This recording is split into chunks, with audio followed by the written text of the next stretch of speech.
If everyone could take their seats, please. Thank you. Welcome to the Transport and Infrastructure Committee, 29th of March 2023.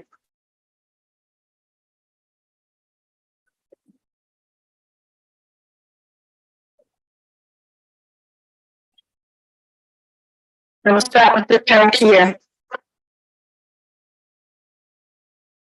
Okay. Taka, T, Ho, T, Ulu, Taka, T, Ho, T, Tona, Kia, Kina, Ki, Du, Ka, Kia, Mata, Rata, Ra, Ki, Tu, Ki, A, Ki, Ti, Ata, Kura, Ki, Cho, Hia, Huka, Ia, Ho, Hu, Ti, Hey, Mariora. Thank you. Okay. Any apologies, please, for today's meeting?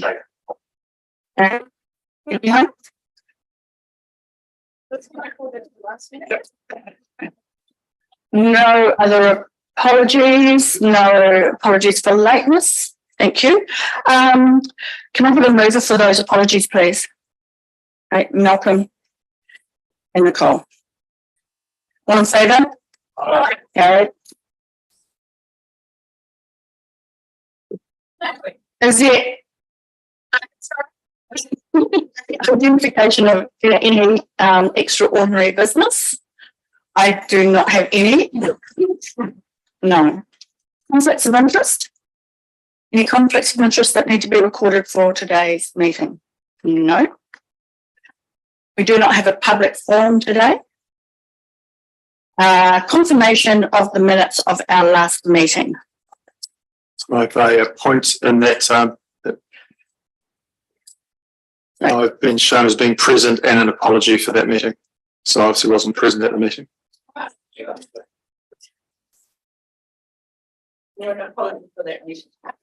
But I've been registered as an apology for the meeting, but I've also been registered as that I was present. So this be taken out of the present column.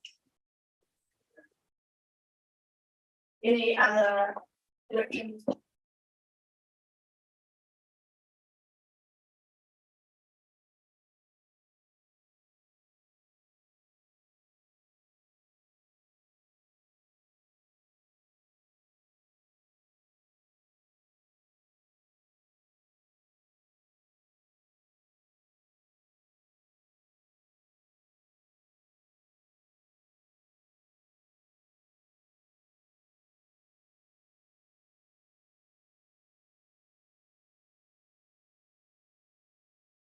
I'll just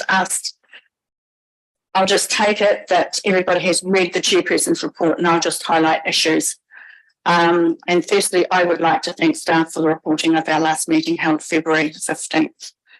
On the 8th of March, I was in attendance along with many of you with regards to Waka Kohati's New Zealand Transport Agency's Road to Zero presentation.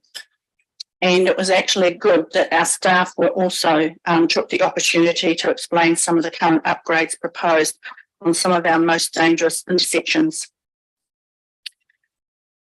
Another area of concern that was discussed at this meeting was the funding impact from Cyclone Gabrielle on our locally planned projects, especially the Wilson flyover that is yet to have a spade in the ground.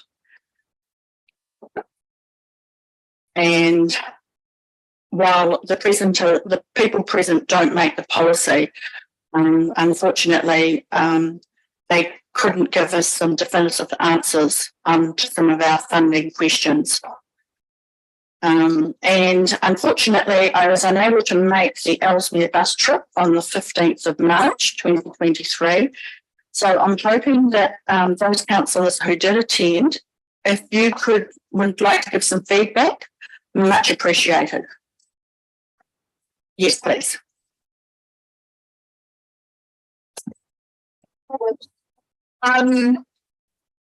Yeah, a little bit short notice for me, Deborah. I'm trying to think, when do I start with the bus trip? So we went out through Burnham Army Base Camp and had a look around there. And we just, I guess, I probably need people to fill in on some of the things that we stopped and saw, because I'm probably not as okay as Shane was on the day. There was a power grid something or other. So that's the one. There was also a quarry out that direction, which we saw a bit of an overview from the side of the road. Then we carried on and had a look at, probably someone would know more about the water ground, probably. Deborah, we looked at the waterways, the lower Ellesmere waterways intake. Corwood were doing an exceptional job of managing that intake on the council's behalf. There were some questions raised, particularly around fish screens and the relevance of fish screens to the system, and whether there was an opportunity to further talk to ECAN about the future role of fish screens. There was some talk about making sure infrastructure was fit for purpose and what role waterways has had into the future, particularly in lower Ellesmere. Upper Ellesmere has already been decided through a closure process. And then from there, I think we moved on to lower Rakaia Huts, Elizabeth, and had lunch. We looked at the boat ramp. I'm impressed by the local fundraising efforts to get that done, and had lunch there and looked at some of the potential flooding issues with Matarois. We also Rakaia Huts. Then I'll pass back to you, Elizabeth. Do you want to carry on? We went into Leaston, and it was obviously a good look around with Finland Sandrine at what the project's going to entail over that in that direction. We also looked at a couple of the rural intersections where there's sort of 6 lanes coming in and potential danger there. We had a quick look at Muriwai, Cooper's Lagoon, and not out of the bus, but just looking at the state of the dunes, which are made of gravel, and obviously there have been issues with the sea overtopping them. And there was a few other areas that we went and looked at, like the Southbridge Rugby Club, and just generally looking at Southbridge Pool as well and Kalinchi Pool. So it was a very interesting day. Yes, we went to Upper Selwyn Huts. We went down to between Upper and Lower Selwyn Huts and looked at the wastewater area there, and just sort of a quick look at the bunds on the side of the river, channelizing the river. And it's a very interesting trip.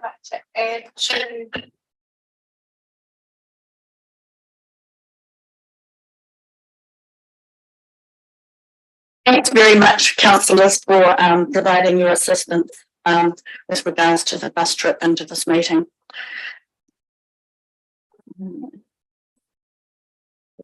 Sorry, I've just gone in.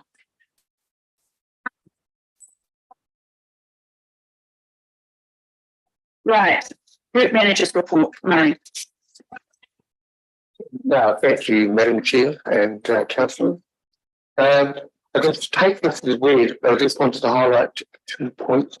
One was that I've completed the appointment of our TS3 with recruitment of a head of capital works, and starts in early May. Carmel comes to us from Three Waters Division at Christchurch City Council. And also included on the next page, and in the hard copy at page 18, and I've got a fairly large copy.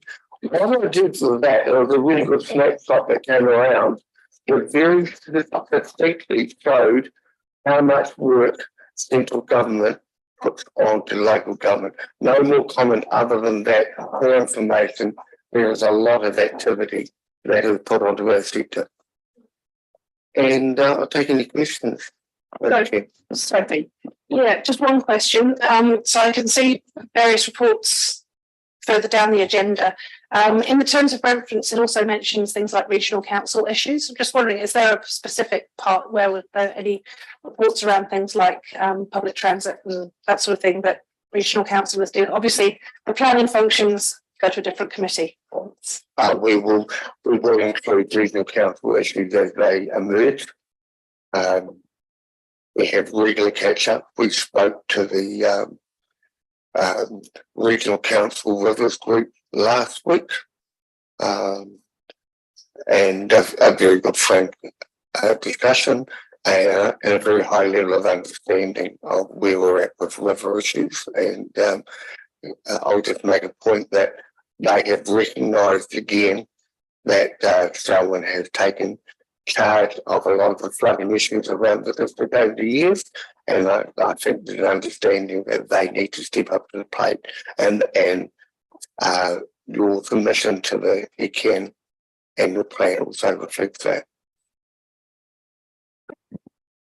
Anybody else with some questions? Sorry, Sam. Yeah, just on the timeframe that you've presented, Murray, thank you for that. I guess just an update around the Three Waters delivery program from meetings that I've been part of and where the Minister has spoken publicly on the work that he's addressing at the moment. He is still reporting to Cabinet about what his proposed changes in that space look like. But the three areas that continue to be repeated for change look like a greater number of entities, a stronger connection to councils, and a change in either one of those is going to mean an extension of the timeframes around where we're currently sitting. So I would expect to hear in the next 2 weeks, once Cabinet has signed off on what his proposals are, where we sit, and we've been very consistent in asking him for, I suppose, some confidence in what's happening, rather than at the moment the grey area of what is and what isn't happening doesn't allow us to get on with things. And councils across the country have repeated that, whether they like what's happening or not. The best thing we can have is certainty around direction. So if I hear anything further, I'll keep everyone updated on it. But I think I've reported that to each of you, probably in conversation, but just good for the committee to hear it too. Thank you. Okay. So I guess, Sam, just picking up on that, is Selwyn still seen in a positive way in terms of your conversations with the Minister? So I was invited as one of there might have been 10 mayors last week to meet with the Minister.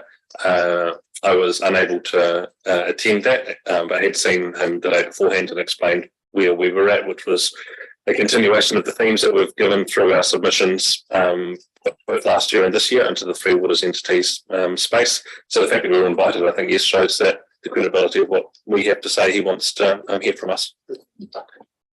any other further questions on Sam's presentation? Grant.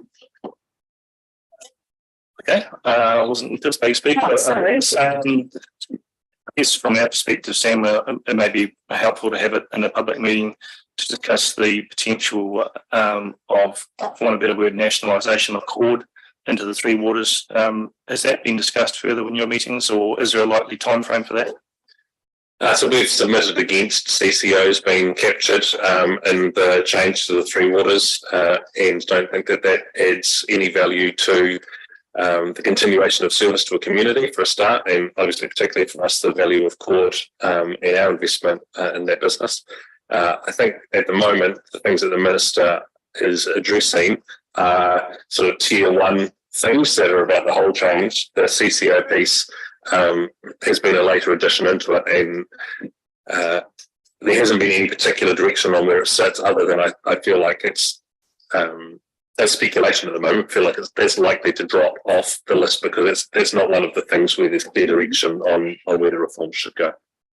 It may be a tier two for other councils, but for us it's vitally important, particularly with the dividend stream and the asset that we own. So I'd encourage further rattling the chain, for want of a better word. Can I just add there, I'd agree with Stan. The feeling I'm getting from all our conversations is that there's very little staff support for that inclusion of the CCOs. So just wait and see. Okay. Yeah. Okay. Thank you. With no further questions, can I have a mover and a seconder for the report, Bob and Malcolm. All in favour say aye. Aye. Those against? Carried. Right, now we have the start of our staff reports. On page 20, we have the operational delivery update by Gareth.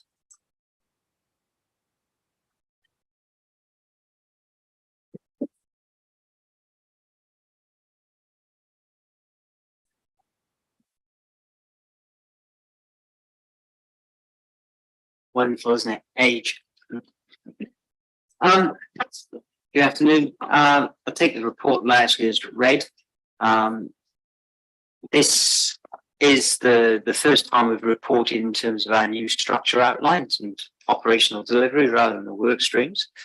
So it does replace some elements of previous reports, but it represents the operational delivery components of those. Throughout the report, I've referenced how we've, and I'm happy to take feedback if there's sufficient information or more information. You've got to remember, this is in the public arena and it's dealing with operational contracts and probably contractual relationships in a lot of situations. So throughout, I've tried to outline the major contracts that we have in place, how we measure them, the performance targets we have in place, how we measure the delivery, and captured some key outcomes for the last reporting period. I've asked, there's a section in the report which we've continued from the previous transportation report because it's quite topical for the public and for council around road safety and speed and some of those topics. And I've asked Mike to come along today just in case there's any questions on that. So for those that don't know, we have a new road safety team largely now fully resourced in our area. We have 3 staff members. Mike's the longest serving one. This is Mike Patterson, who's the road safety advisor. We have a road safety engineer on staff now, specifically to support Mike and some of the road safety initiatives. And we've also managed to replace the school's road safety advisor. So that staff member has commenced with us as well. So happy to take any questions. Elizabeth. Hi, just on, which page are we on? That's the page number here, sorry. You've got under roading, there's been an increased effort in intersection line marking, exploring new advanced stop road marking. I just wanted to say that I've noted with quite wet weather in the last month that there's been a lot of yellow stop sign road markings that have been wearing off in the district, particularly in the routes that I've been taking. Can you just maybe elaborate a little bit on the exploring new advanced stop road markings? That's my first question. I have to. Sure. Cool. The work that's been done over the summer period on some of the intersection line marking in particular is a continual problem for most roads in New Zealand. During the summer period, when the temperatures are warmer, bitumen tends to bleed through and travel across. So there was a large focus in the summer to restore some of those lines. Some work that the roading engineer and now the new road safety engineer will be involved with is starting to look at different road markings for stop signs. They'll be trialing some of the red block ones that you perhaps see around some of the areas of Christchurch as well, with advanced warnings. That's underway. That's about it at this point in time. Can you think of anything?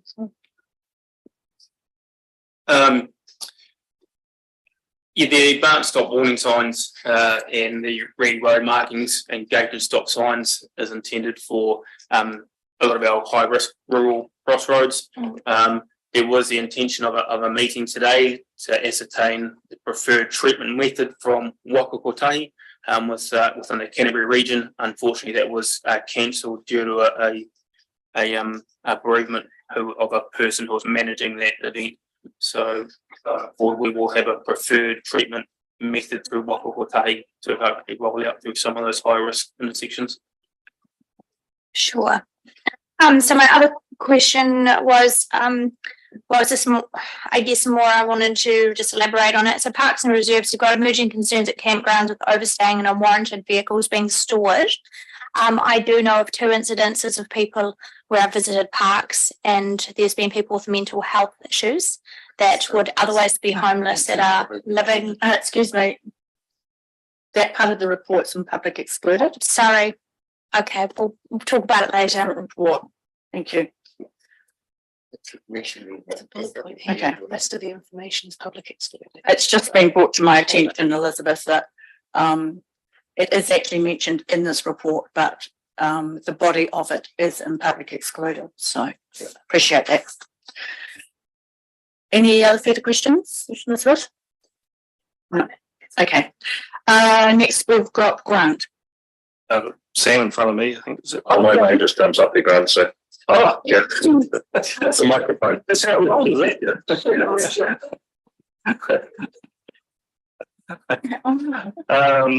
I'll just finish on the roading. I guess, look, I'm really supportive of the stop signage.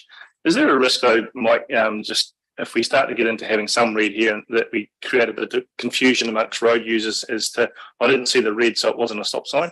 Is that a concern for you? That's sort of the start of the question.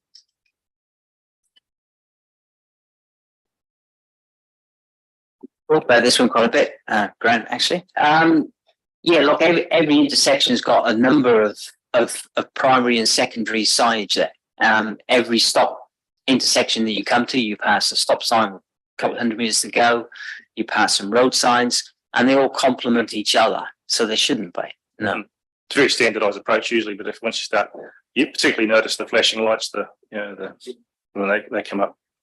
Yeah, unfortunately, the flashing lights trial that we see in our district, and we've got a few around the place, has not been approved for any further expansion by Waka Kotahi at this moment. They're idiots, aren't they? It works really well. I can't comment. It's I mean, I can say that. That's right. They're mistaken, I should say. I'll withdraw idiots and say they're mistaken.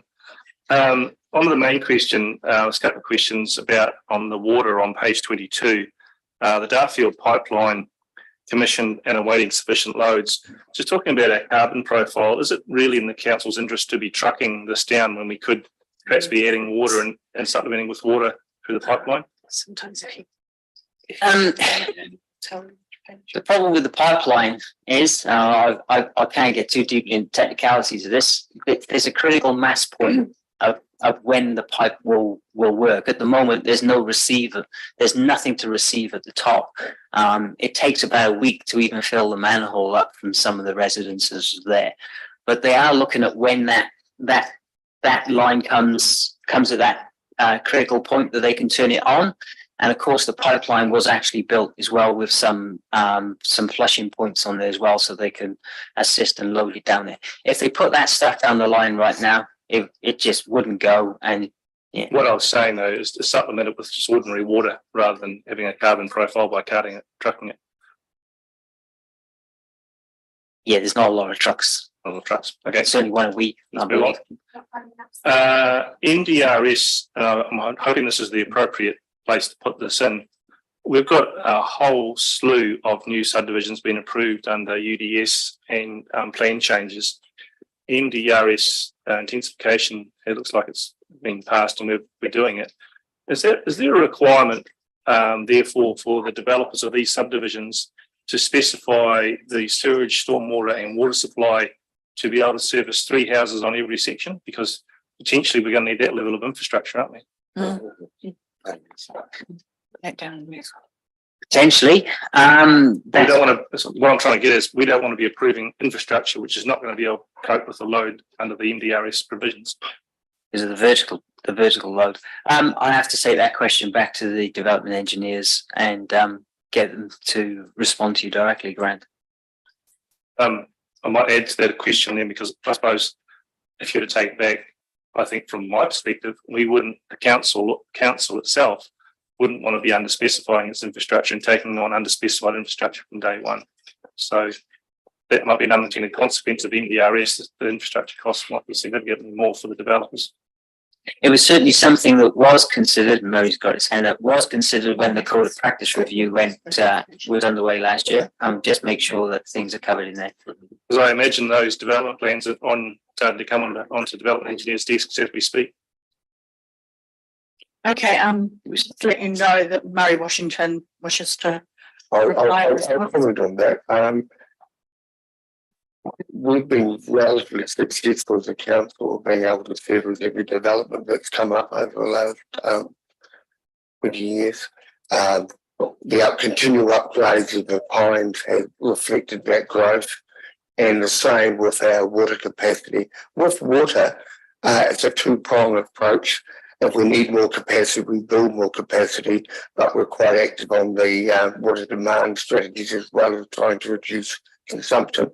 The biggest challenge we had infrastructure plans for all of our major towns, and then we had sort of something like 18 private plan changes arrive in a very short period of time. Now, if they had all come on board at once, yes, there would have been or could have been an issue. But what has managed to happen is those stages we've managed to adapt, working in conjunction with developers to steer on the cost of those upgrades. Whether a small someone subdividing a couple of lots off to make 3x3, it really has an impact. Probably not, because I think we've still got relatively good capacity at system, but it certainly has been an issue in other cities, particularly cities that have had a lot of infill development. It does cause pressures.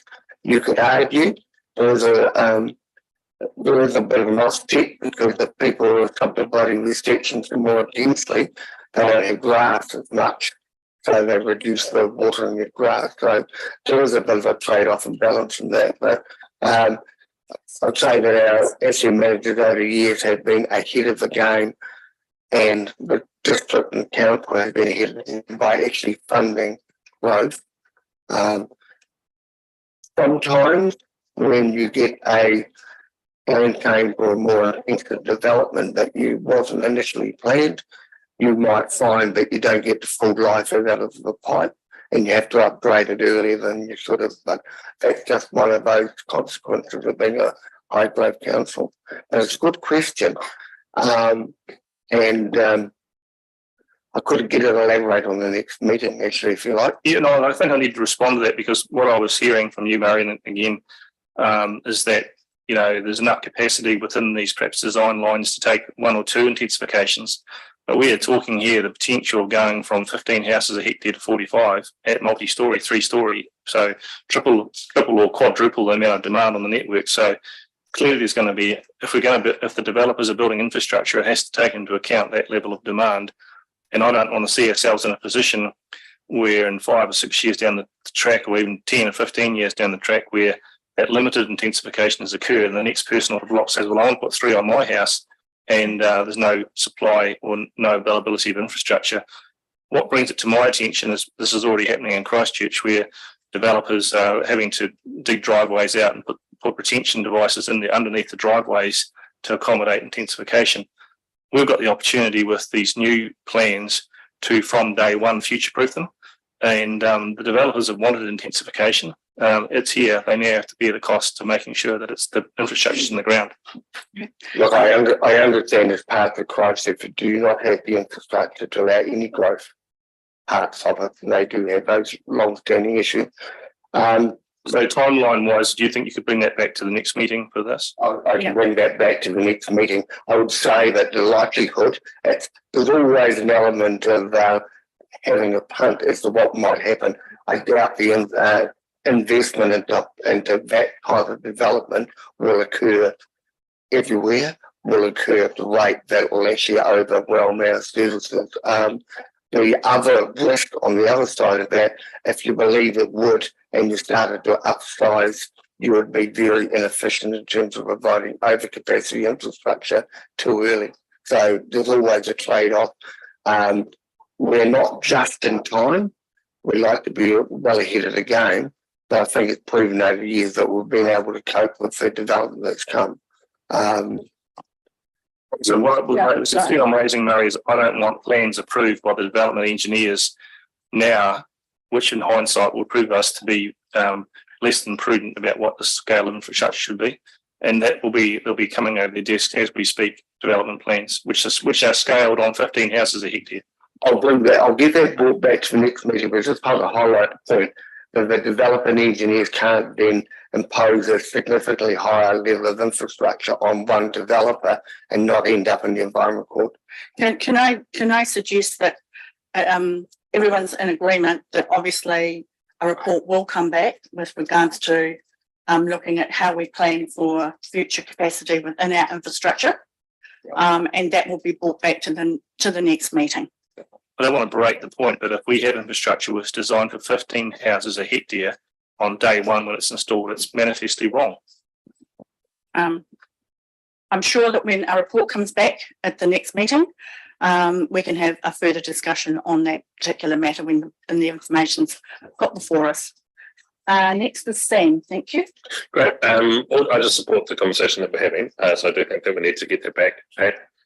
Whether it can be for the next meeting or not, I'd rather make sure that it was a proper report that would enable discussion rather than just some information that we then need to seek more on, and some legal advice too around when there's covenants on land that restricts any growth to only single story houses, maximum coverage of sites, the ability for that growth to happen.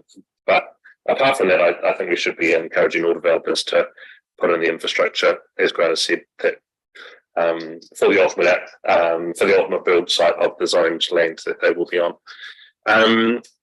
My initial questions were around road safety thresholds and thinking about our road use and the change in traffic over time, and what additional measures can be put in place for roads that used to have a few hundred cars a day on them and now might have a few thousand cars a day on them.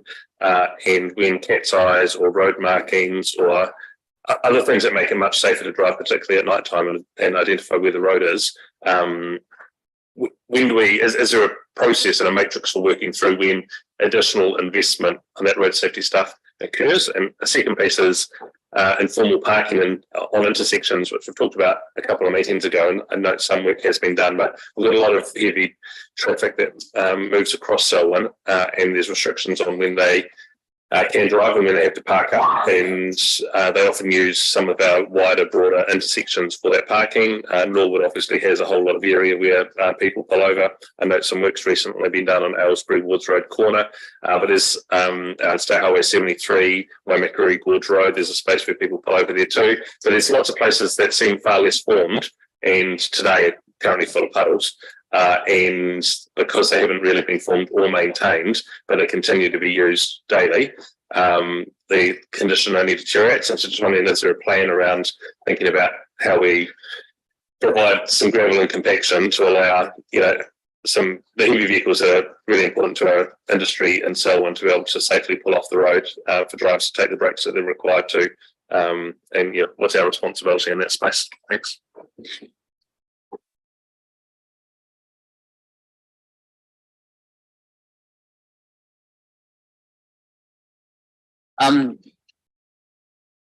Yes, it's rolling. Yeah. But in response to your first question, Sam, in terms of the changing patterns of use and road safety, that all forms part of the Road to Zero program, which Mike is working through, and Waka Kotahi, those all will eventually flow through into sort of infrastructural changes to make roads safer, etc. going forward. In terms of the formed parking spaces, not something I was relatively aware of.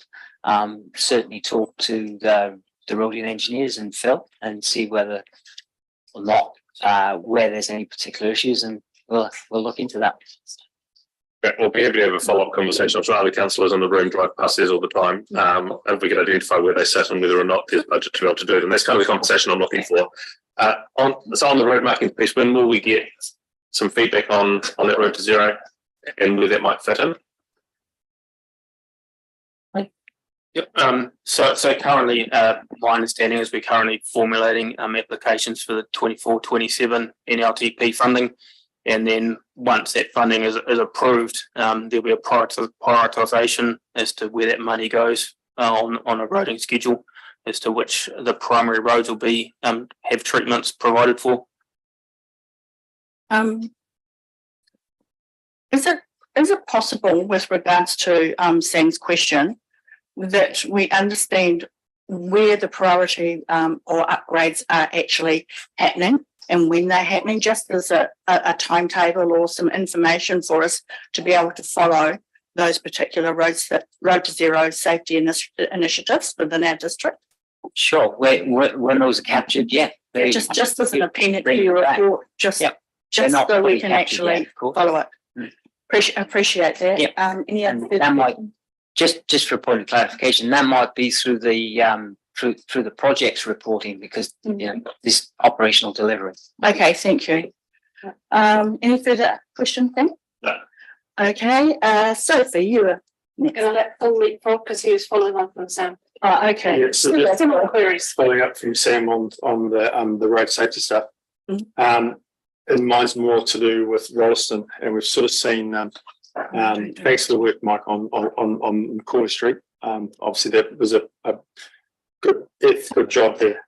But it's a sign that as our roads are changing and as the pressure on our roads are changing, Rolleston is now beginning to have its own road policing problems on it. You and I have worked in the biggest city where we've seen the road policing things being played out, but the road safety in Rolleston is a specific thing. And at some point in time, we're going to have to start to have a specific look at Rolleston roads that no longer were built for, as Sam was saying, 100 cars, 1,000. They're not high speed. There are a lot more intersections in a shortened area. And then the second part of that same question, so part B, if you like, is around going past Wheaton School. The question is there any plans to look at Rolleston in a separate vein?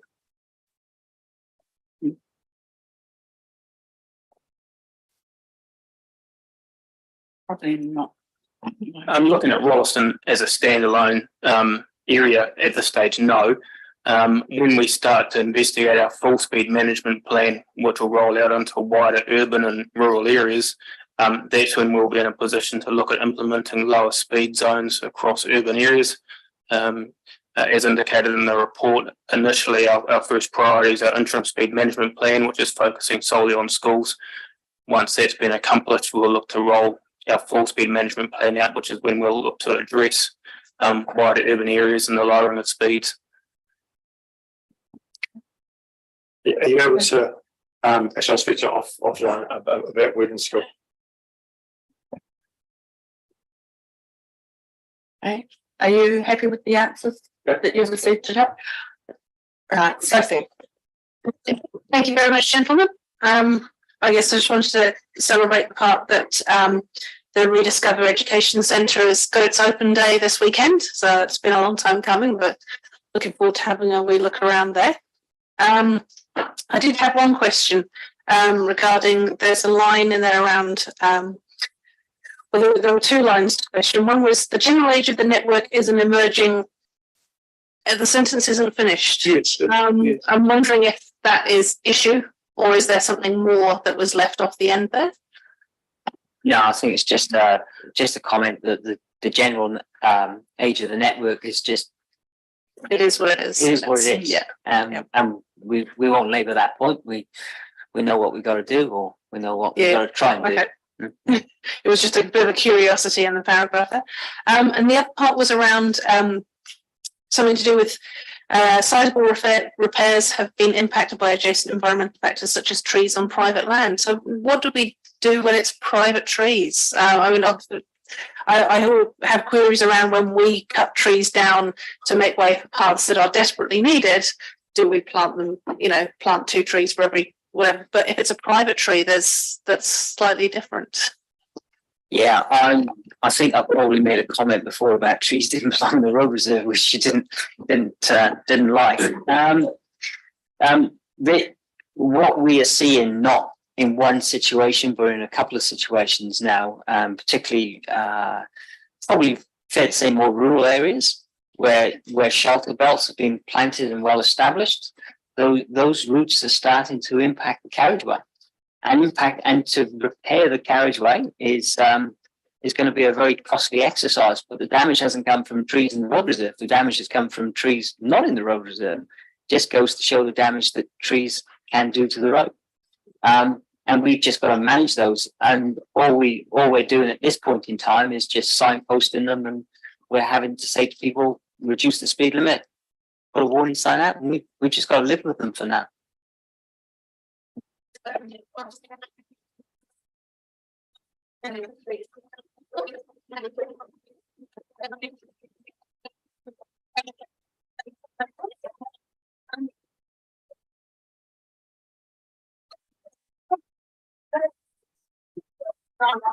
It's raining when you parade.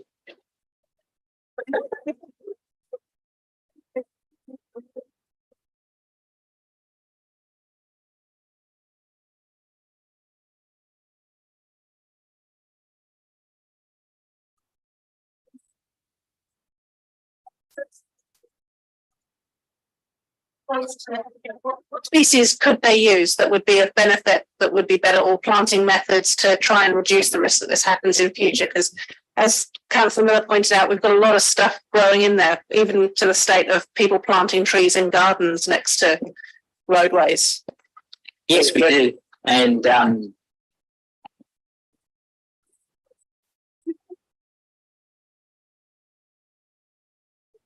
Yeah, you did. Sorry, the microphones seem to be playing up because everybody can zoom. So I've got Malcolm next, but Sophie, you're good? Malcolm. our advice is available. Malcolm. Yeah, can you hear me? Yeah. Good. My question is really around, so you got the section here on corridor management, and I'm going to take a leaf out of Wayne Brown's book here. I would like to know when the traffic management plans are put in for this corridor management, whether there is a stipulation that when they are not working on the site and there's no danger that the management is not taken in. I've seen several occasions in the last few months where work is being undertaken during the working week. There's been a long weekend or whatever. Roads down to narrowed areas, they're restricting traffic, there's no work going on whatsoever, sometimes for 4 or 5 days at a time. The public are frustrated. I'm very aware that the City of Melbourne has a bylaw which prosecutes those contractors who leave traffic management out when they're not working. And I think it's got a long leg, so I'd like to have your opinion on that. But 100% agree with you, and my boss is smiling because I banged on about this for a long time. Yes, completely agree with you. I mean, what we're seeing in corridor management, of course, right now is the way sites are managed. We have a reluctance to impose restrictions in the highway, right? And we have a reluctance to close roads. But obviously, because of health and safety laws nowadays, it's becoming more difficult to push back on those things. So they put in the corridor, they close the road, and they do exactly what you say. They're not supposed to. They're supposed to pull back. I think, to be fair, the only good experience, and it's in your ward, councillor, that I've seen a contractor pull back traffic management is outside Karaka Park.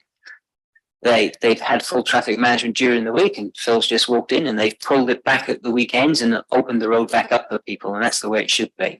But certainly an area that we will be going into a lot harder and a lot tighter going forward. thank you.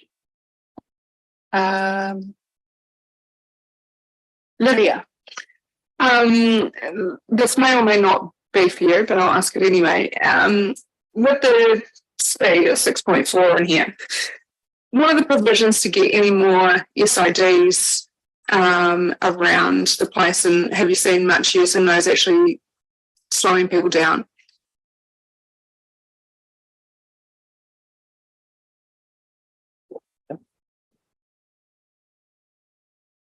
I'm not sure about obtaining more, and obviously it comes down to a budgetary factor, which is they're not encompassed in my role.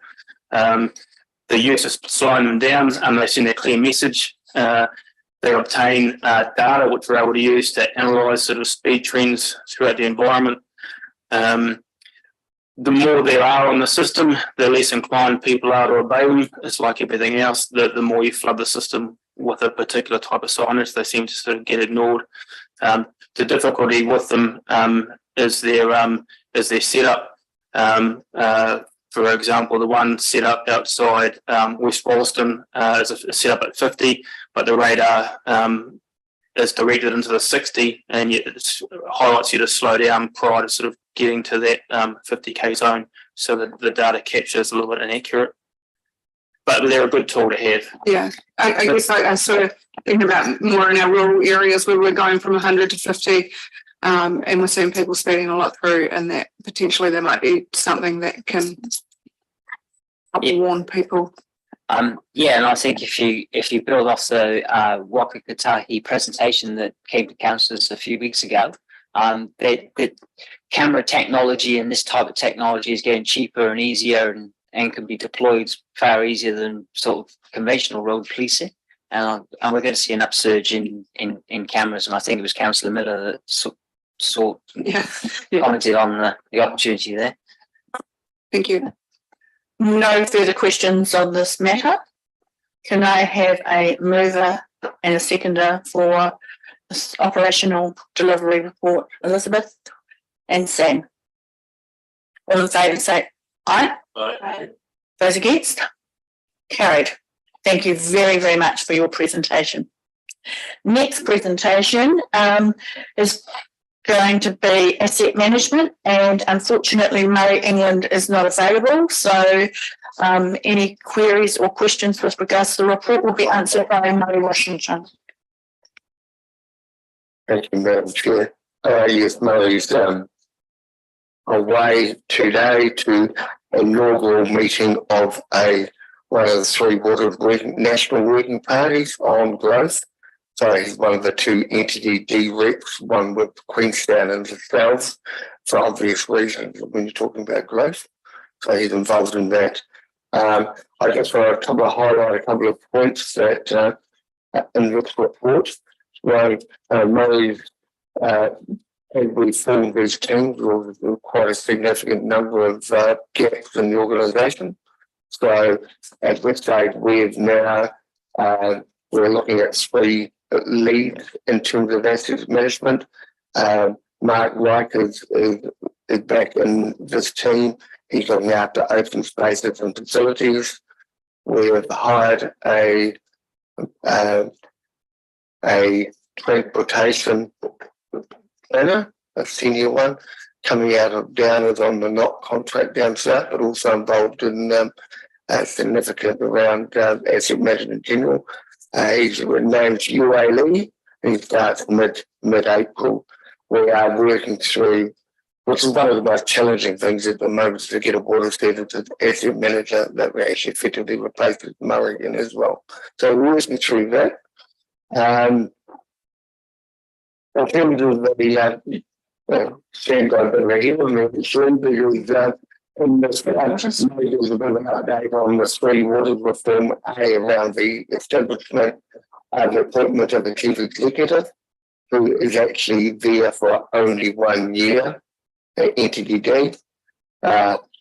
Noted the work program still continues on with a significant number of streams being worked on, and a number of staff around the organisation working on those streams.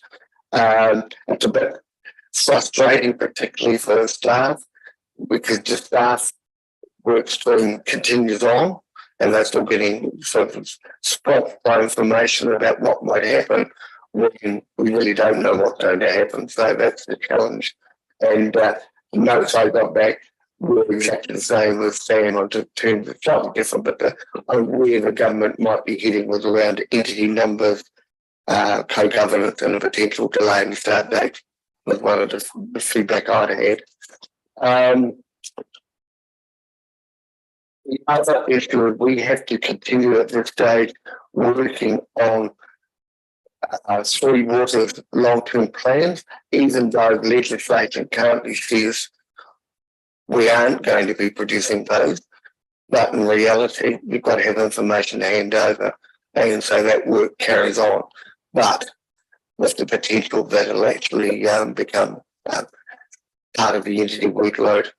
Murray's also just provided a few updates around development engineering and the type of work that's undertaken.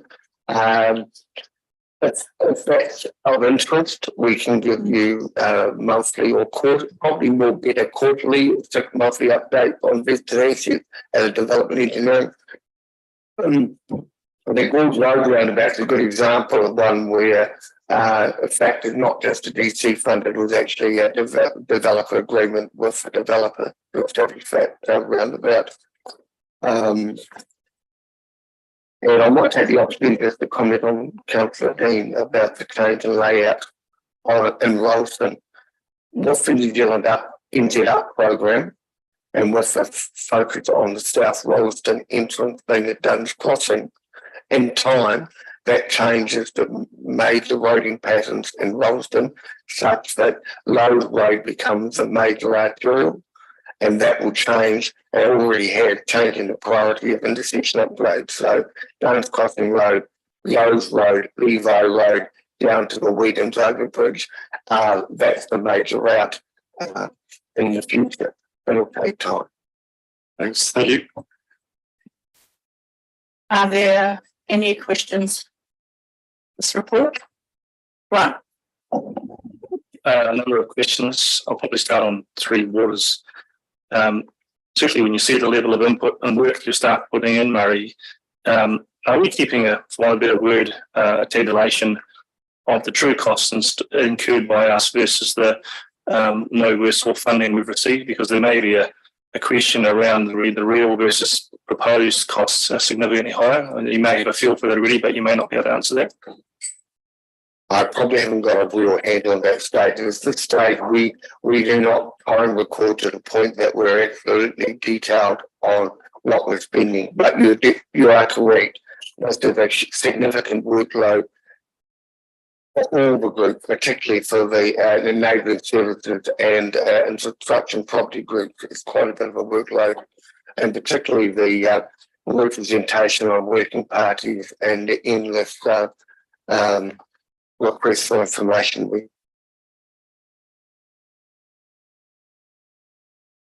Maybe better to answer it. Seems diametrically opposed to what I was hearing the other day.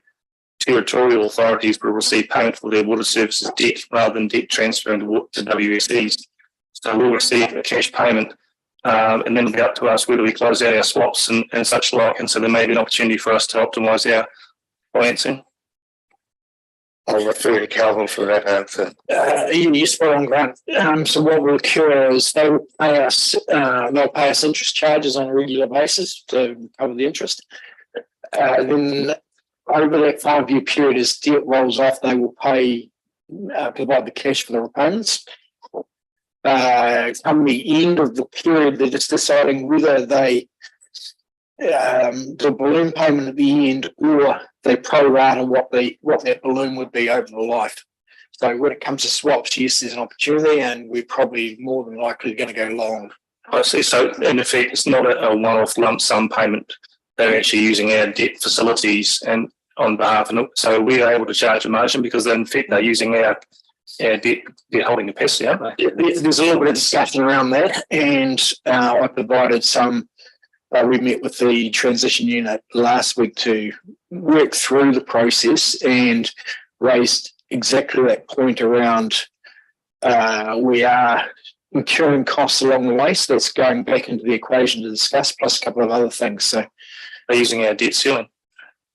They won't, because we're back to backing that, and we'll need to make adjustments through LGNZ. In terms of, we don't have any issues around covenants, but there will be some councils that potentially do. If the swap position was to change and we were out of the money, are they to meet the cost of that as well? Yes, yeah, definitely. Okay. Same page on the high level settlement process, the DIA shared a draft high level settlement process with finance teams. Is that going to come before the governors, or is that just a technical document? It's a technical document, but I will, it's in public arena, so I will share that at next week's finance performance meeting. Last question on page 29 about the total of 2.1 assets vested in council. Is there a running total with the water services entities around the amount of asset that we are transferring over and the debt associated with it? I mean, it's not fixed in stone from the last. Is there a day and when they're saying, well, actually, that's the date? Is it that is fluid? So we have a draft view of what the debt transfer is of today, and that will grow over the next 18 months ish. So on 30 June 24, the balances on the balance sheet at that day or in the funding impact statement will go across. So there'll be a process around washing that up to allow for financial statements to be audited. Last on page 34, it's not actually a question, it's more a comment on Murray England's water graphs. If you extrapolate them over time, put a ruler across, overall we are seeing a gradual improvement in groundwater levels across our catchment over a 4-year period. So it sounds like we are actually making progress.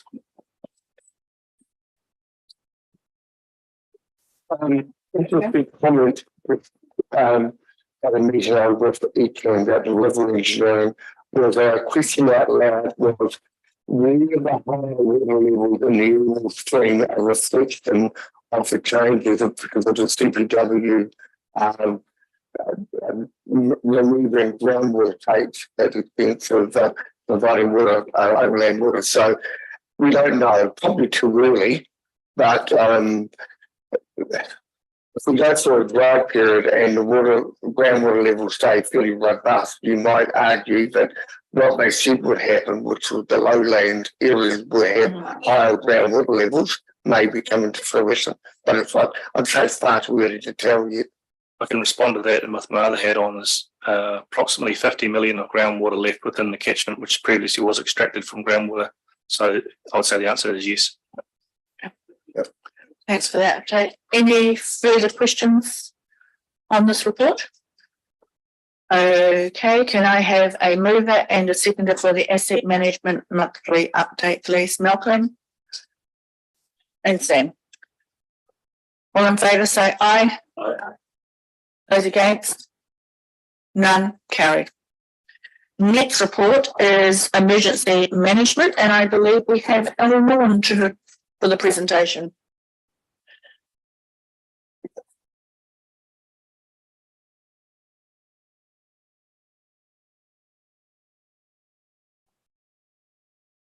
Right, with your indulgence, we'll take it as read, if that's all right, Madam Chair. Fine. And I'm open for questions, Okay. if there's none. Anybody got any questions? Thanks. Well, firstly, thanks for all the work that you and your team have done over the start of this year and supporting the rest of New Zealand with the emergencies that they've been through. I think it speaks really highly of the capacity that you've built within the team here and continuation from people who have come before you to set that up. And the mayors who I have visited earlier this week in Northland and conversations with Gisborne Tairāwhiti, who is our adopted community from council, have just raved about the work that we've been able to provide there. So thank you very much for that. And if you pass it on to the team as well, or I'm happy to, if there's a gathering, come and say that to them. The other piece I have is a question really around how we continue to support Auckland should there be a future event. And I suppose over the last couple of weeks, was pretty ashamed at how a fellow mayor has decided to treat the rest of New Zealand and their withdrawal from LGNZ. And particularly for me as Mayor of Selwyn, feeling like, hang on, we have just sent people to you in your time of need in the last couple of months, and you turn around and say you can do this alone and you don't need the rest of New Zealand. And there was a real clash internally I had then around, well, how do we separate a decision from Auckland's council and still be able to respond to the need of Auckland's people when an emergency occurs. And I just wondered whether you've given any thought to what Selwyn's response looks like for those that we partner with and who are with us, and those who have decided to act quite separately, who want to go it alone and have said they don't need the rest of us to be involved in Auckland matters. I suppose if there was another event, then that goes before Murray, which goes before David, and that decision is made at either a governance or a management level. But I can assure you I'm still in communication with leadership within Auckland Emergency Management. In fact, I had one of them on the phone yesterday. They're about to get their report, the mayoral report, I think today, which should be interesting. But they're good people, really good people who are relatively inexperienced, have gone through 2 major events, and I would be disappointed if we didn't lean into them in the future. The mayor is just one person. It's a very interesting place, Auckland. I was there for 3 weeks, and they need a hand. They really, really do need a hand. It's about the people. I think more than the person, it's about the people. Well, thank you. I'm pleased to hear that, because I think that we have responsibility to New Zealanders to help out, and we would expect the same back from us. And it's not just the mayor, it's the Auckland Council's made this decision, and the corporate nature of responsibility for decisions made. We know at this table, whether it's whether we agree with it or not, a majority decision is the decision of the body. So keen to consider how we can support the people of Auckland, but I have some serious concerns about continuing to support Auckland Council. If they want to kick us, we need to then think about if we're not wanted and desired in that space, we need to respect that, and that's the decision they've made. Yeah, it's up to them to ask. And I suppose when they ask, or if they ask, then the manager will make a decision what our response will be. I suppose if you look at the summary in my report, you can see what my thought is around what this council does in regards to supporting the work that we all do in the 4 Rs of emergency management, and right across the governance and management of this council really makes it easy. Elizabeth. Hi, Al. Nice to finally put a face to the name. So I have just a question about, if I'm even allowed to speak about it, just in case, about your tsunami events. So you're saying there's only up to 3 hours of notification. I'm just wanting to know, with the Southern Gets Ready program, do you have sort of an action plan with those people that come regularly that have that prepared? And will there be something going out to the community in the future so that people understand what action they take if they get some sort of 3-hour warning? Okay, so tsunamis in New Zealand are either local, regional, or distant source. Worst case is local source, and that's around about 3 hours.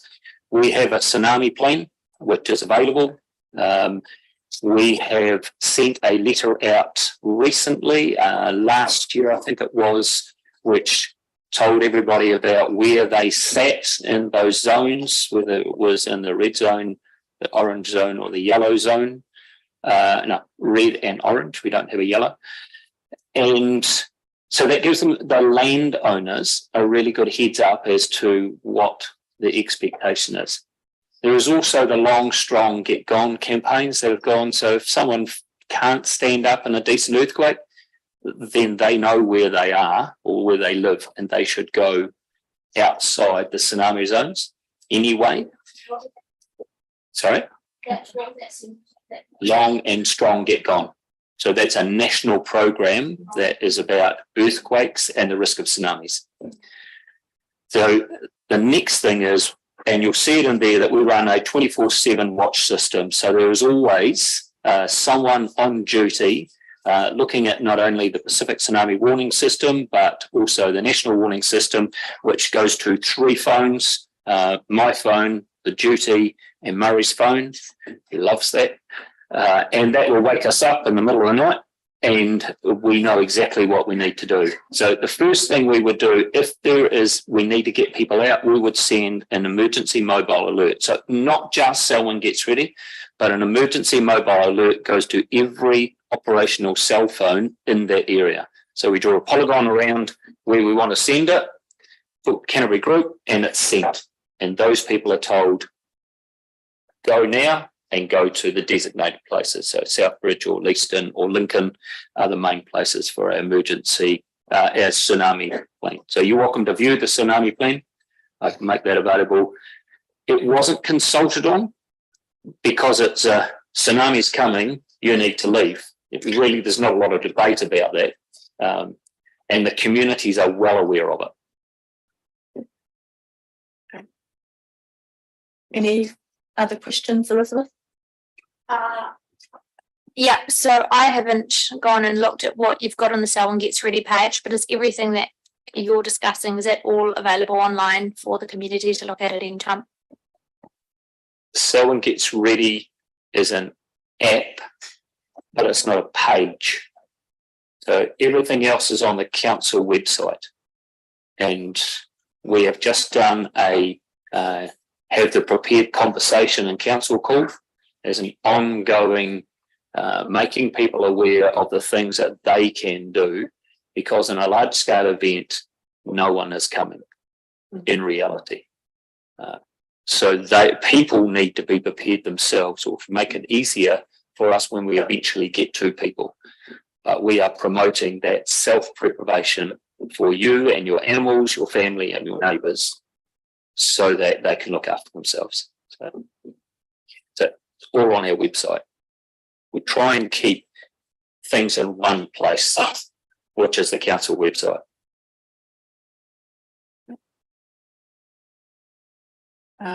Any further questions? Elizabeth? Any further questions? Sorry. Okay, Sophie. Hello, good to see you. One comment I've added into my wee notes is, in terms of helping Auckland, I guess there's a difference between their membership of LGNZ and things like the CDM Act and the NEMA. They're actually, one's a membership organisation and one's legislation and a national network of professionals. I'd like to think that we'd offer help rather than waiting for them to, get over political niceties. But anyway, reading your report, I absolutely love the part about the micro-credential for staff. It totally makes sense for me. So once upon a time, I had been working for Christchurch City Council for 6 weeks. Then there was a whopping great earthquake. I had no idea what to do. And I admit 6 weeks, you probably wouldn't necessarily got everyone through a micro-credential, but I think more of us who suddenly got thrown into an EOC would have known what we were doing if we'd actually gone through something like that first, which would be, it's a great idea. That was fully support. I went to the ELT and said, look, this is what the legislation says. And they came back and said, great idea, 100%, make it. Actually, Denise was the one that said, let's make it compulsory for all staff, which is, there again, the management's in behind this, which makes it That's a big great, difference. because you never know who's going to be available in that sort of emergency. So Absolutely. Cover everyone off. I had a question regarding Selwyn Gets Ready, in terms of keeping it. Is it monitored in the sense of checking that people are still obviously? So if you're not a member of it, if you're not registered on it, get registered. But for instance, when I was reading the report, I thought, I'll go and just have another look at ours, make sure that we've got all the right details in there. And I noticed that, as far as I can tell, at least 2 of the people who are listed as contacts from my road moved away before lockdown started 3 years ago. Is there a way, is there anyone who keeps tabs on whether or not, are they asked, hey, can you still be a contact? Because I'm guessing that at least 2 of them haven't been checking their emails, if so. So Sue manages that, Yep. And she's away at the moment, having a wonderful holiday in the North Island. Street contacts are supposed to keep their area up to date. I see all the new sign-ups, and normally if we have an earthquake or a flood or a fire or something, then we get hundreds of people putting their names in. But I will ask that question. So I'm pretty sure my old neighbour's not going to drive in from Dunsandle to check on our road. Will it be all the time? No, I don't think any database will be. And it's finding the balance of keeping it up to date and not spending too much time checking every single address. So it is trying to find the balance in there, but it's an incredibly good tool and probably the best in New Zealand, without a doubt. Oh, it is good. Love the mention of the drone. That's a very sensible idea. Go with modern technology. And kind of two things. I went to a poster symposium run by UC the other day, which was around community resilience and emergency management and things that communities can do, it was really interesting. Two things. One was that several people mentioned Alan and his team in glowing terms. So it's definitely known out there that they are awesome and very good at their jobs. And in terms of regarding your report, there's the review that you've got with your intern. Some of the reports at that symposium were sort of highlighting that in some areas of the country, at least, plans don't necessarily focus on, so it's going to sound rude, but their conclusions were often that they were written by able-bodied men for able-bodied men, and not necessarily taking into account the difficulties of people who are protecting children or caring for elderly, which does then impact children, elderly, and often women, and then with animals and stuff. So I know we've got plenty in place for animals and all this. We're just wondering, does the review cover off to sort of look at actions if there's an emergency? Do we look at it from different perspectives of how it's going to operate from you take those sorts of social stories. Okay, I am a 4-year-old boy. How do I find my way out safely, sort of thing? So accessibility, etc., for the most vulnerable in our community, whoever they might be. Yes, they do. Yes, they will. But also there's that preparation. So if I am more vulnerable, what steps can I take today, tomorrow, to lessen my vulnerabilities? We also we have a DIA funded project which is looking at the what's the word? Ellie is doing it, and it's digital equity amongst the elderly. So making sure we lift their ability in the digital world. So we have the funding to do that, and Ellie is doing that. So there's an area of vulnerability. We send out texts. Well, do they have a smartphone? Does it work? So it's lifting that. So I think they're working with Age Concern in regards to that. You're welcome. Grant. Two things. Firstly, I'd like to support Sophie, but also reiterated in very, very strong terms that the Selwyn, in my view, and I hope there's an affirmation from this council, that the Selwyn District Council response to particularly Auckland in a civil defence emergency would have no bearing on their membership of LGNZ whatsoever. I know, Sam, you may be disappointed from an LGNZ point of view, but in my mind, there's absolutely no connection how we would respond as a council in a civil defence emergency between whether they were a member of LGNZ or not. And I hope that the chair may actually affirm that from this meeting, because there should be no change in how we respond to other councils, other communities in civil defence emergencies. To suggest so is unbelievable in my view, and it's not credible. In fact, it disrespects your role as a mayor, Sam, to do that. I really wish to withdraw that comment completely, because I just think it's inappropriate completely. I'm sorry I'm saying it in those terms, because I'm quite head up about that you would suggest that. I may have taken your comments out of context, but I don't think I did. Okay. I can respond to that. Since that allegation's been placed, I was actually responding to Al Lorne's answer. by supporting the fact that we would continue to support the people of Auckland, regardless of Auckland's council's decision, because the people of New Zealand deserve the best from all of us when we get in beside one another. What we need to respect is Auckland Council's request to not get involved in their matters if they don't ask us to. And Elron said that if they request it, we would respond. And I totally agree that that's what we should do. I think the response from Al was actually I would check with my line manager first to see if our response, what we would respond. So I'll take your response as it is, Sam, but it certainly wasn't the way I heard it. And by the work Sophie's comments, I think she heard it differently as well. Okay. So we'll park that matter for a moment, but certainly it was unsavoury. I wonder whether there's an opportunity, given the current Gabrielle crisis and talking about strains on civil defence staffing, for us to continue the partnership agreements, particularly geographically disparate regions, and saying, actually, on a longer term basis, we might partner with you when you're in trouble. We'll send staff. When you're in trouble, you send staff. And so the people who are tasked with going back and forth have a better geographic knowledge of the target areas rather than just being, as you were, parachuted in. Is that something, or was it going to tie you down too much to do that?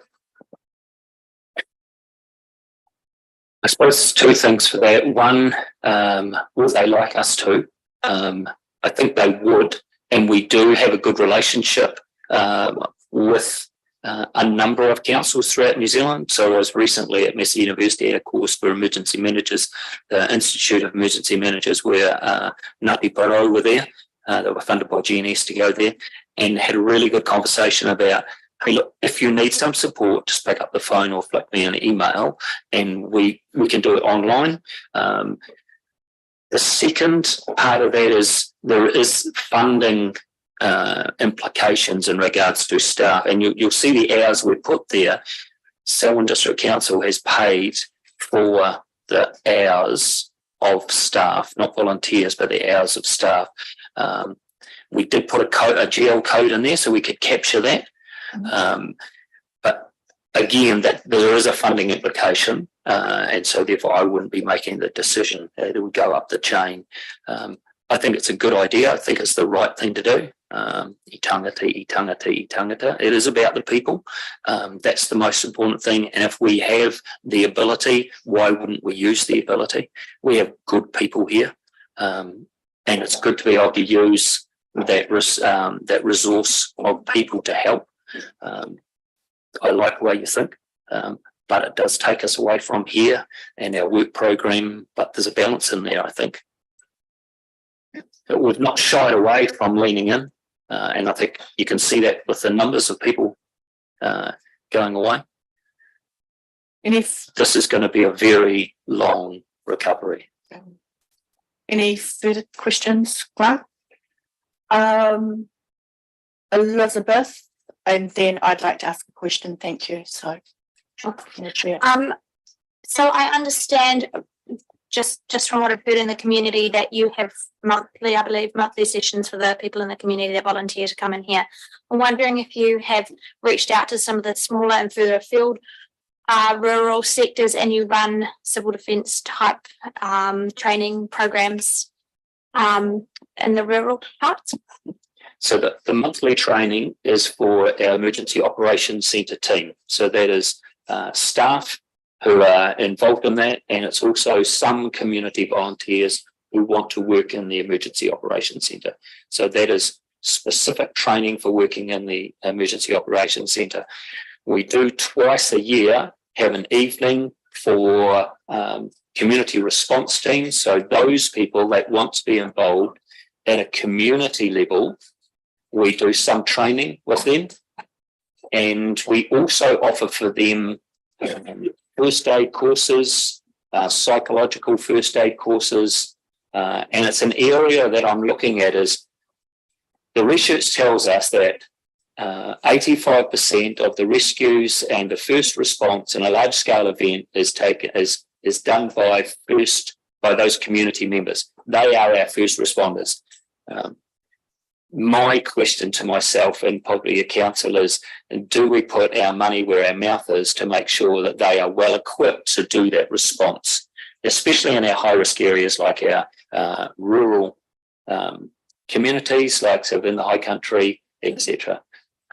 that's something which we'll have to work out in our budget. It's something which we'll have to work out what is practical and feasible, because if you start to offer something, it takes time and resource from those people. And are they willing to put that time and resource in? So we are doing it, and we would like to do more. But how much do you ask of the community to do stuff? Is try and find that balance in there. I'll start with a positive statement. The way that Al and his team and through Sue Jenkins and Selwyn Gets Ready and the council, we are very, very fortunate in one of the few councils around New Zealand that actually manages both neighbourhood support, which is a key critical interlock with regards to resilience for emergency management, and just having that security that it is funded, is ratepayer funded within Selwyn. And that's not how other councils actually do operate. So there's, you know, I mean, we've got a one-stop shop, which makes it a lot easier, a lot efficient. Whereas others have chosen to actually have 3 or 4 organisations that all have to link up in an emergency management situation. So very, very proud of how Selwyn has actually grown its emergency management. That was the statement. I can just refer, you mentioned Sue and Sue Jenkins. Sue Jenkins. Yes. And the critical risk for us is we have someone with the most social license I've ever seen in my whole life working in that area, and how we have succession in that area.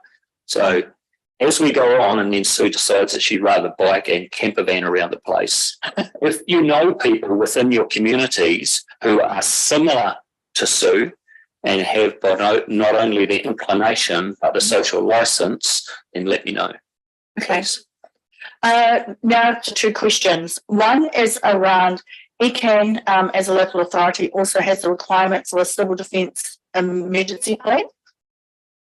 ECAN Yes. group do have a group plan. It's just been updated. How well do we actually interlock or actually liaise with ECAN on their plans? And the reason why I'm asking this question is that there was a lot of criticism through the recent Cyclone Gabrielle with regards to whose role it actually was. Was it an ECAN? Was it a regional council role or a local council role? Or, you know, if both were involved, are they talking to each other?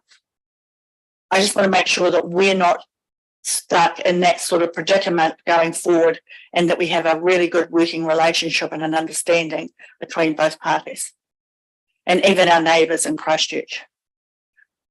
Okay.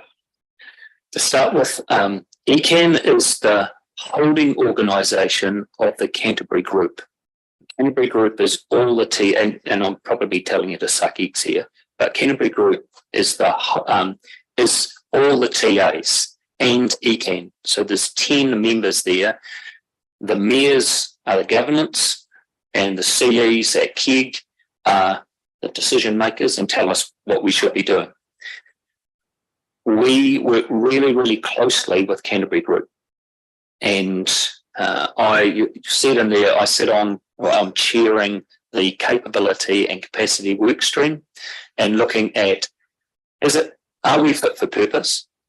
I think we are good, but we could be a hang of a lot better.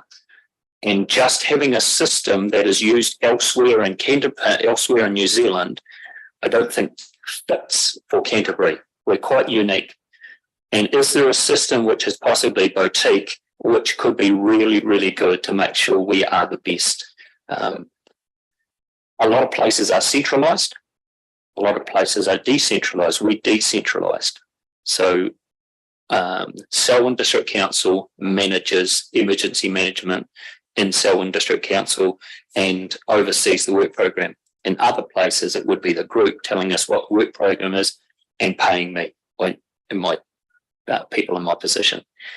Somewhere there is a really good system that works and gives everybody best bang for buck and produces a great 4R response. So readiness, risk reduction, response and recovery.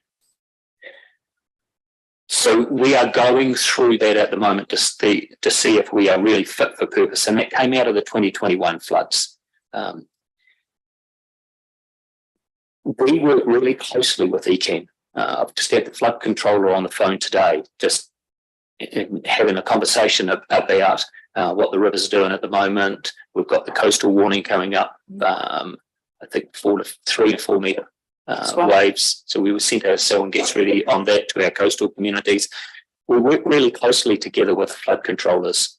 Can it be better? Absolutely it can. And so we've just decided to have a workshop, and this will be news to Murray, but a workshop between our surface water engineers, emergency management, the flood controllers, to make sure that we're as integrated as we possibly can and that we have a really good response document for every river that flows around Selwyn. Okay. So trigger levels, rainfall levels, all that. So it's comprehensive and we can front foot any issues, which I think is outstanding. Thanks for that. And my other question is, I understand central government has just introduced a new bill. It's called the Severe Weather Emergency Recovery Legislation Bill. Unfortunately. Sorry? I've read it. Unfortunately, it's not very big. Can you make any comment on that? How will it impact Selwyn, that particular piece of legislation, or is it just specifically written for Cyclone Gabrielle? It is written specifically for Cyclone Gabrielle. Mm-hmm. If I remember rightly, there are a couple of bits in there that if we did declare, we needed to, the controller cannot make any decisions which are contrary to the National Recovery. It's not a committee, but whatever it is, the National Recovery Office. So that the National Recovery Manager is overseeing the response to Gabrielle and also Auckland. And so they put a little piece in there until 2024, can't remember the date, where you must take into account what the National Recovery Manager is doing if you're making decisions here.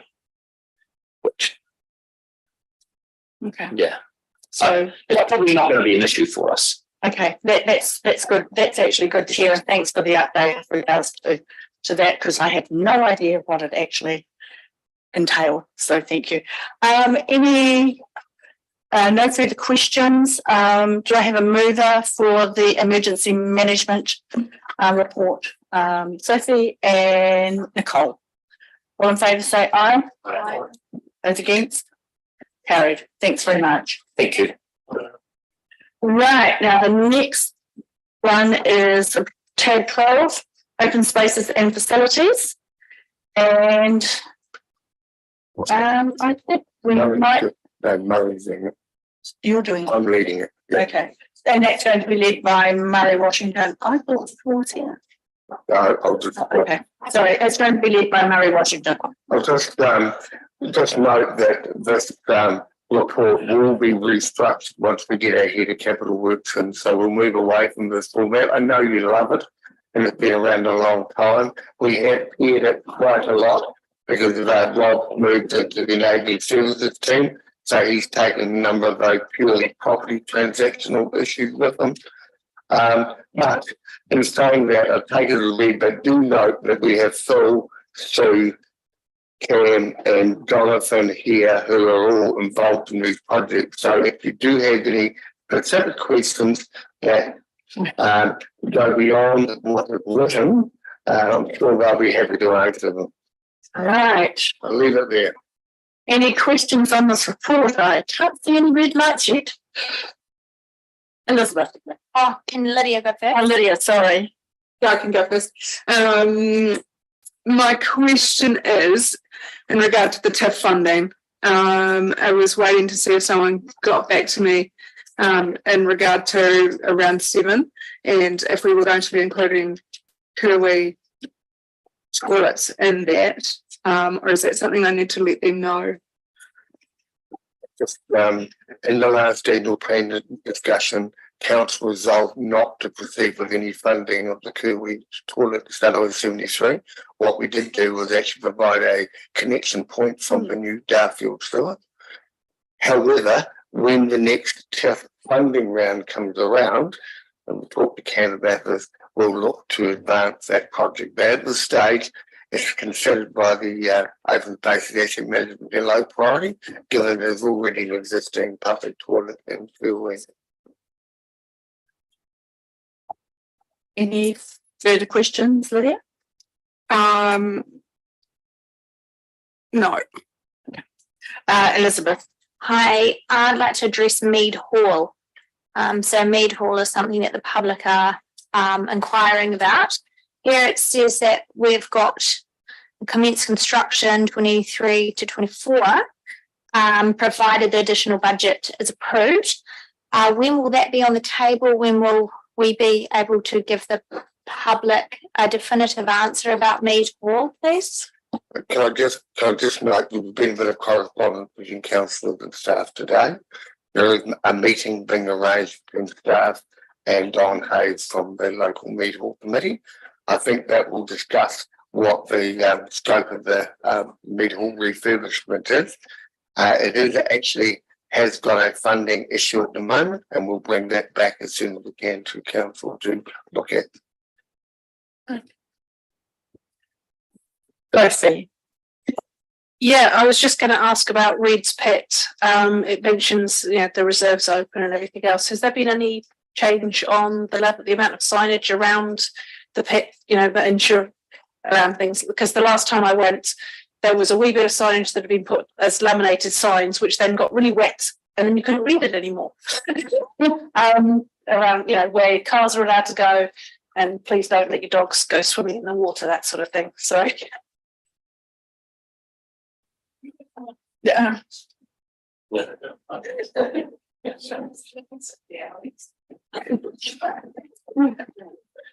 the moment, the signage is in progress. I spoke to someone a couple of weeks ago, so they should have most of the signage sorted. The only sign that's going to take a bit longer is the sign showing the whole reserve and where you are in relation to different locations on the site. So I hope to have that hopefully in April. Thank you. Sorry, can I just interrupt you? Sorry. No, it's to ask about Reed's Pit additional, if that's all right. Okay, I'll allow you as a Just, I raised concerns with Reed's Pit, and I haven't been there since that time I went. There wasn't restrictions on where cars could drive, and there were certainly vehicles that were driving all over the place. Has there been any addition of in the car parking area to put something there to restrict vehicles who shouldn't be accessing any further than the car park? We're going to be putting bollards in around the walkway access points to stop that. It's already been quite some time that it's been open. It should be in the next month as well. Okay. Thank you. Malcolm. Yeah, Mead Hall. I wonder if it's going to turn into another green park. Question, how much usage does it get? We spent a lot of money on a hall very close to it. And this hall was mentioned at the time. So I've just been reminded by my fellow councillor at Dunsandel. And the Dunsandel facility is hardly used apart from a large corporate down the road. What are we doing? We need a report back to us to say why we should be spending this money. Okay. So I'm going to actually ask Murray to respond to that question. Yeah, that's a very good question, one that's been raised a number of times, but the use of the hall is actually quite significantly more than we thought. And I might ask Sue if you'd like to comment on that, because it is used, it is definitely used by church groups, particularly immigrant workers, and it also has got a very active, and it's one of those ones that it's just part of the community. So it becomes one of those years where will be a challenging discussion at some stage. So, well, if it's used by a church group, sell it to them as is. Excuse me, just one conversation, please. No further question. Oh, I'll sorry, let Kim answer. Cam, please. So as the building's earthquake prone, the use is limited to what was existing. So currently there's 3 church groups that use it per week, and each of those have about 20 people. There's 2 Filipino groups and 1 Argentinian church group that are using it. There's also similar size events of about 30 people once a month. And then there's also regular larger events of 2 to 3 times a year. Thanks for that response. So, I'm just impressed that Cam had that information at his fingertips. Yeah, that was pretty impressive stuff, really. have you got a question? I do. Sorry. I do. Thanks for that, Yeah. please. That might be a muscle memory, it might be something else, but this report last time, if I've got the report right, also contained information about the medical centre across the road. But I got my committees wrong and reports wrong. The health hub is actually being managed by Rob and Calvin in terms of their investment property. So it'll come through their report. I'm in the wrong committee. I apologise. Thank you very much for your time. Grant, Just supportive of Malcolm about the process, I suppose, because originally this was investigated as a very low level earthquake assessment. It's now morphed into what can only be described as a significant almost rebuild of a very modest building. And I guess the question we might be asking ourselves is, does this fit our future network? Is it part of our future network? And how does it fit into that network approach? Those are the kind of things I think we'd like to see at the next report before we consider approving any more expenditure, because we've seen this and it can get away on you quite substantially. I don't think that'll be the end of that budget. okay, Nat, please be addressed through matters. Yeah, with the very report. definitely, this will not be going anywhere until those matters are resolved around funding, use and need in the future. Sophie, Yeah, sorry to come back and ask another question. It's actually 2 questions. One is regarding, so given additional discussion about Mead Hall, I'm just wondering, the meeting that is happening there with the local committee, is somebody from Denise's team going to be there as well, just in terms of if it's going to get fixed and it's being used that much and it's potentially going to be a bit more within our facilities network, they need to be discussing fees and that sort of thing, because as I understand it at the moment, the key is not, access to it isn't exactly booked through anywhere, and we do need to monitor its cost recovery a bit better than we have done in the past. I know at the moment it's because it's earthquake proofed and it's quite limited, but if we're going to be spending over $500,000, probably more like $1 million fixing the place, we need to keep tabs on that. Second question was regarding toilets, to be honest, and the TIF. So I remember, we did say that we would do Kerwee in the next TIF round. And I'm just wondering why, when the Waimakariri Gorge one came round, why did we not advance Kerwee then, given that it had been discussed and we'd had several submissions under annual plan? I had a look at the resolution the last couple of days, and it was to leave it to the next long-term plan discussion. I guess the question is more of how come Linden came in, because we never had any submissions. It wasn't a priority in the last TIF round. So we've been spectacularly successful through TIF funding, but it wasn't the highest priority. And the notes of the last annual plan were that it was to be referred through to the long-term plan. And I think that's still the appropriate case. There's a lot of, we've been successful in a number of toilets, and obviously you've juggled around a bit of the funding this year for Lake Linden. So if the opportunity comes through the next TIF round, we'll look at that opportunity. If not, we'll look at the long-term plan. Next. Just responding to the questions Councillor McInnes raised, and as I understand from Murray's comment, this needs a report to council that involves contributions from all parts of council around and how that fits in with the likes of the community facilities network strategy and other elements in terms of usage, etc. So the point that Councillor McInnes raises is valid and I think will be addressed by what Murray is proposing. Okay, thanks, Inez. No further questions. Can I have a mover for this report, please? Phil, seconder, Sam. All in favour, say aye. Aye. Those against? No. Carried. That ends our public part of the meeting. Now we need a resolution to exclude public and go into public excluded. Nicole and Bob. You do have the opportunity for a break now? or- Yes, we will take a 5-minute break. I'm conscious of the fact that we 15. 15-minute break then. Okay. I've been overruled, so thank you very much.